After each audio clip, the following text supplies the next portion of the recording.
अधीश ने पहली बाधा तो पार कर ली थी, लेकिन क्या दूसरी बाधा को भी पार करने की उसकी कोशिश कामयाब होगी? क्या होगी उसकी दूसरी चुनौती? त्रिमान अधीश को लेकर पत्थर से बने हुए कमरे में आ चुका था। जहां पहुंचते ही उसने घोषणा की कि यहीं पर उसे दूसरी चुनौती से सामना करना है। कमरे में चारों तरफ देखते हुए अधीश बोला, लेकिन मुझे युद्ध किसके साथ करना है? अधीश को उस कमरे में त्रिमान और उसके सिवाय कोई नजर नहीं आया। त्रिमान बोला, इस बाधा में आपको किसी से युद्ध नहीं करना है। आपको बस इस कमरे में आधे घंटे का समय बिताना है। आपके यहां पर समय शुरू होते ही इन मूर्तियों से तीव्र अग्नि प्रज्वलित होगी। आप स्वयं को बचाने के लिए अपने सभी मंत्रों का प्रयोग कर सकते हैं, लेकिन आप किसी भी तरह का रक्षात्मक मंत्र या कवच इस्तेमाल नहीं कर सकते, इसलिए आपको यह रक्षा चोगा उतारना होगा।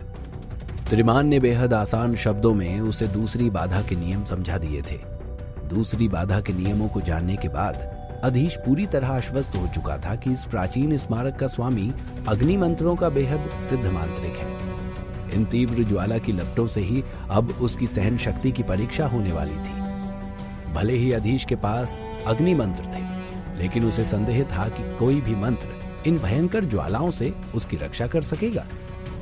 लेकिन अब जबकि वो दूसरी बाधा तक आ ही चुका है, तो उसे अपने मंत्रों को आजमाने में कोई बुराई नहीं आ रही थी। वो चेहरे पर गंभीरता और आवाज में मजबूती लाकर बोला, ठीक है, मैं दूसरी बाधा के लिए तैयार हूं। त्रिमान ने स्वीकृति में सिर हिलाया और बेहद तेजी से अपना हाथ घुमाया। पत्थर के उस कमरे का दरवाजा बंद हो चुका था। त्रिमान का स्वर गूंजा, तो प्रारंभ करते हैं हमारी दूसरी चुनौती। उसके इतना कहते ही उन पत्थरों से बने हुए कमरे का तापमान बढ़ने लगा। देखते ही देखते कमरे के चारों तरफ मौजूद मूर्तियां जैसे जाग उठी और उनके मुंह खुलने लगे। उनके मुंह से अग्नि के तीव्र प्रहार होने लगे और देखते ही देखते पूरे कमरे में चारों तरफ फैल चुके थे। पूरा कमरा अब एक अग्नि कुंड में बदल चुका था। अधीश ने गहरी सांस ली और तुरंत ही पृथ्वी घात का इस्तेमाल किया। पृथ्वी घात हालांकि आक्रामक मंत्र था, लेकिन अधीश कई बार इसका इस्तेमाल अपनी रक्षा के लिए ही करता था। साथ ही वो विषैली बर्फ का इस्तेमाल किसी भी पल करने के लिए भी तैयार होता था। लेकिन इसके पहले ही तीव्र अग्नि ने अधीश को घेर लिया और उसके मंत्र द्वारा खड़ी की गई दीवारें तुरंत ही टूटकर मिट्टी में मिल गईं। अधीश ने विषैली बर्फ का वार किया, लेकिन इससे पहले कि वो मंत्र अग्नि के किसी भी कण को बर्फ में बदल पाता, उससे पहले ही भीषण अग्नि ने उसे वहीं सुखा दिया। इस अग्नि की क्षमता उसके अंधेरी शक्ति के मंत्र ज्वाला निपात से भी कहीं अधिक थी। अधीश ने गहरी सांस ली और आखिर उसने एक बार फिर विषैली बर्फ इस्तेमाल करने का फैसला किया। यदि उसका ये मंत्र काम नहीं करता तो शायद उसके पास इस तीव्र अग्नि से बचाव का कोई रास्ता नहीं होने वाला था। इससे पहले कि अग्नि उसे छू पाती, अधीश ने कहा, विषैली बर्फ। जैसे ही अधीश ने विषैली बर्फ का इस्तेमाल किया, वैसे ही उसकी तरफ बढ़ रही अग्नि की ज्वालाएं बर्फ के टुकड़ों में बदलने लगी। लेकिन अधीश के चेहरे पर मुस्कुराहट या राहत आती उसके पहले ही कमरे में पहले से मौजूद गर्म तापमान और चारों तरफ से बढ़ रही अग्नि की लपटों ने बर्फ को धुएं में बदलकर हवा में मिला दिया। अधीश ने गहरी सांस ली। उसे इस अग्नि कुंड का रहस्य सुलझाने में कोई दिलचस्पी नहीं थी। वो तो बस एक प्रथम स्तर का मांत्रिक था। इस अग्नि कुंड के रहस्य को सुलझाना उसके लिए संभव नहीं था। यहाँ तक कि 7वें स्तर के मांत्रिक भी तत्वों के रहस्य को नहीं सुलझा सकते थे, या शायद किसी ने सुलझा लिया था। अधीश को लग रहा था कि ये दूसरी बाधा किसी न किसी ने तो पार की ही होगी, और यदि किसी दूसरे मांत्रिक ने की है तो इस प्राचीन स्मारक को छोड़कर वो जा भी चुका है। अब तक तो उसने तत्वों के रहस्य को सुलझाने के बारे में नहीं सोचा था। वो बस ये जानना चाहता था कि इस अग्नि कुंड को किसी भी तरह के मंत्रों से रोका जा सकता है या नहीं। और अब जबकि उसकी विषैली बर्फ भी इस अग्नि कुंड को बुझाने में विफल हो चुकी थी, तो उसे समझ आ चुका था कि उसके मंत्र इतने शक्तिशाली नहीं हैं जो उसे बचा सकेंगे। बिना किसी हिचकिचाहट के उसने तुरंत ही कहा, मैं अपनी पराजय स्वीकार करता हूं। उसके पास अब भी 2 और मौके थे, तो उसे अधिक चिंतित होने की आवश्यकता नहीं थी। जैसे ही अधीश ने अपनी पराजय स्वीकार की, वैसे ही अग्नि कुंड गायब होने लगा और आसपास अग्नि की लपटें वापस मूर्तियों में समाने लगी। साथ ही कमरे का तापमान भी तेजी से सामान्य होने लगा। कमरे में सन्नाटा छा गया। आखिर त्रिमान की आवाज ने सन्नाटे को भंग किया। कोई बात नहीं, ये तो सिर्फ पहला प्रयास था। अभी आपके पास 2 और मौके हैं। त्रिमान की बातों से साफ था कि उसे अधीश के असफल होने का आभास हो चुका था। अधीश ने खुद के बढ़ते क्रोध को काबू किया और कठोर आवाज में बोला, ये जो दूसरी बाधा का अग्निवार है, ये 4थे स्तर के मंत्र से अधिक शक्तिशाली है ना? क्योंकि इसकी मारक क्षमता मेरे ज्वाला निपात से कहीं अधिक है। अधीश को यह सवाल तो पूछना ही था, क्योंकि उसकी विषैली बर्फ किसी भी 4थे स्तर के मांत्रिक को संघर्ष करने पर मजबूर कर सकती थी, परंतु वो यहाँ उसी मंत्र के साथ विफल हो चुका था। त्रिमान की आवाज में व्यंग था और वो बोला, यदि मैं आपको बता भी दूं तो इससे आपकी परिस्थिति में कोई विशेष परिवर्तन नहीं आएगा। दरअसल इस अग्नि कुंड में मौजूद ज्वालाएं 5वें स्तर के मंत्रों से ली गई हैं, इसलिए आपके 4थे स्तर की 2 काली नहीं 3 काले मंत्र शक्तियों का इस पर कोई असर नहीं हुआ। त्रिमान ने बिना किसी रहस्य के उसके सामने ये बात कह दी थी, जिसे सुनकर अधीश सोचने लगा, 5वें स्तर के मंत्र, क्या ये प्रतिबंधित नहीं होना चाहिए? मैं अपनी अंधेरी शक्ति के साथ भी पहले स्तर का ही मांत्रिक ही हूं। यदि संभव हुआ तो मेरी मांत्रिक शक्तियां किसी 4थे स्तर के चरम पर होने वाली मांत्रिक को ही रोक सकेंगी, परंतु इस 5वें स्तर के अग्निकुंड को कैसे काबू में किया जा सकता है? अब अधीश ये तो समझ चुका था कि उसके लिए स्वयं को अग्निकुंड की ज्वाला से बचाना बेहद मुश्किल था। न सिर्फ उसके लिए बल्कि उसके जैसे कई मांत्रिकों के लिए अग्निकुंड की ज्वाला से बचना बेहद मुश्किल था। अधीश चिंतित था। इसे देखकर त्रिमान शांत हुआ और बोला, आपके पास 4थे स्तर के मंत्र हैं, इसलिए आपकी दूसरी बाधा 5वें स्तर की है। यदि आप 3रे स्तर के मांत्रिक होते तो आपके लिए 2रे स्तर की बाधा 4थे स्तर की होती। कुछ 4थे स्तर के मांत्रिक जिनके पास अंधेरी शक्ति के मंत्र होते हैं, वो उन्हें दूसरी बाधा तक विकसित कर लेते हैं और उनके लिए यह दूसरी बाधा पहली बाधा से आसान हो जाती है।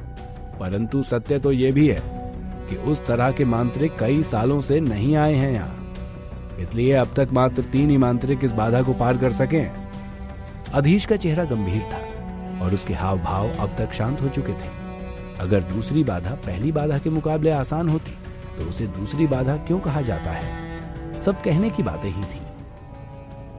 लेकिन जैसा कि त्रिमान ने कहा, यदि एक 4थे स्तर का मांत्रिक अपनी अंधेरी शक्तियों के मंत्र को विकसित कर ले और रक्षात्मक मंत्रों को ठीक से इस्तेमाल करे तो आधा घंटा तक उस अग्निकुंड और ज्वालाओं के बीच रुकना उनके लिए बेहद बड़ा विषय नहीं रह जाता होगा। लेकिन लंबे समय से खुद त्रिमान ने ऐसा चमत्कार नहीं देखा था। परंतु 3 मांत्रिक ऐसे भी थे जिन्होंने इस बाधा को पार किया हुआ था। भले ही सुनने में ये बेहद कम थे, लेकिन इसका अर्थ तो यही था कि अग्निकुंड को शांत करना असंभव नहीं था। साथ ही उसे पूरा यकीन हो चला था कि जो मांत्रिक यहाँ से निकलकर जा चुके हैं, उन्होंने ज्वाला के अंदर छिपे हुए तत्वों को समझने की कोई कोशिश नहीं की होगी, बल्कि उन्होंने किसी और ही तरीके से यहाँ से निकलने की योजना बनाई होगी। अचानक ही उसके दिमाग में एक ख्याल आया और उसने त्रिमान से पूछा, क्या कभी 7वें स्तर का कोई मांत्रिक यहाँ आया है? यदि हाँ, तो उसने पहली और दूसरी बाधा को किस तरह पार किया? त्रिमान ने शांति से अधीश की ओर देखा और बोला, इसके बारे में सोचना बुरा नहीं है मांत्रिक, परंतु ये जान लीजिए कि आप उनमें से कईयों से कहीं अधिक चालाक हैं। 3 लोगों में से एक 7वें स्तर का मांत्रिक था, परंतु उनके लिए बाधाएं आपकी बाधाओं से भिन्न थीं। भले ही त्रिमान ने उसे कुछ भी साफ बताने में कोई दिलचस्पी नहीं दिखाई थी, परंतु अधीश ने अंदाजा लगा लिया था कि यहाँ भी हर चीज की एक हद थी, जैसा कि उसने नारायण के संयुक्त यंत्र में देखा था।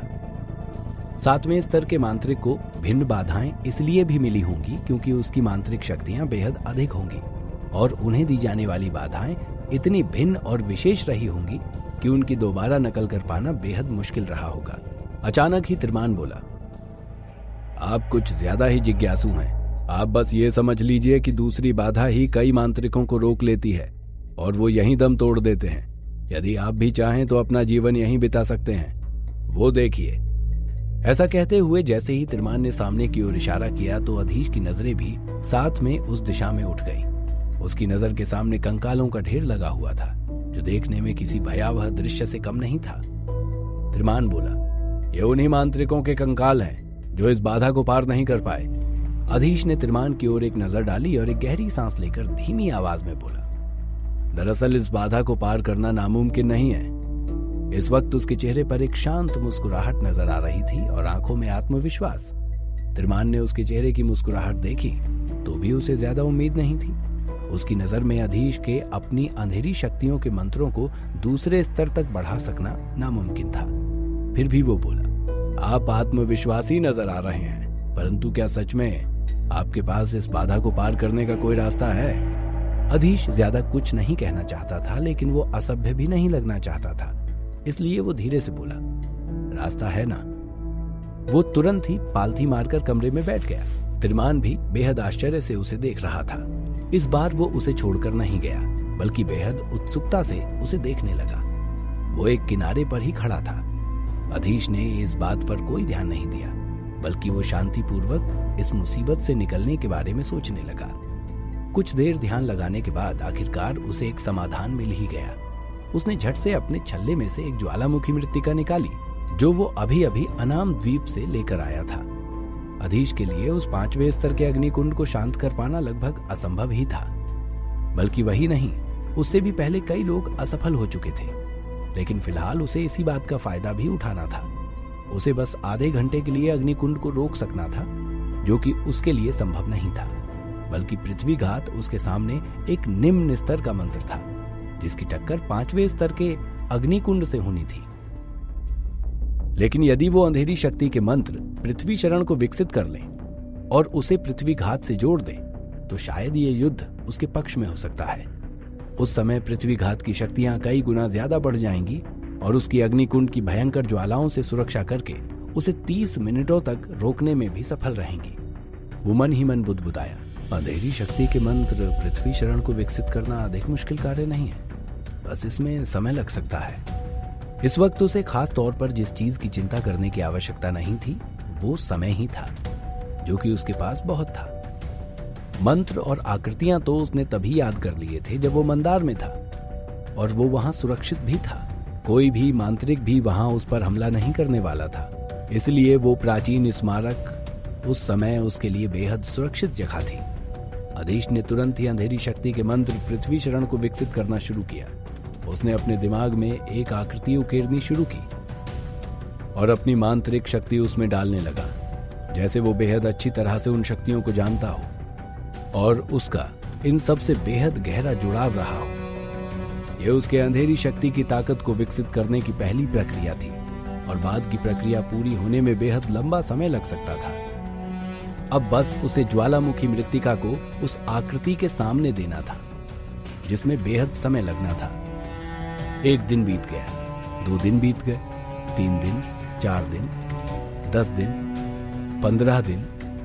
यूं ही समय बीतता गया और मिट्टी धीरे धीरे उस आकृति में समाती रही। धीरे धीरे उसके पास मौजूद सारी मिट्टी खत्म हो गई और पूरी तरह उस आकृति में समा गई। आखिर अधीश की आंखें खुली और उसके चेहरे पर एक चमक नजर आई। उसके पूरे शरीर में एक तीव्र और अजीब सी ऊर्जा दौड़ रही थी।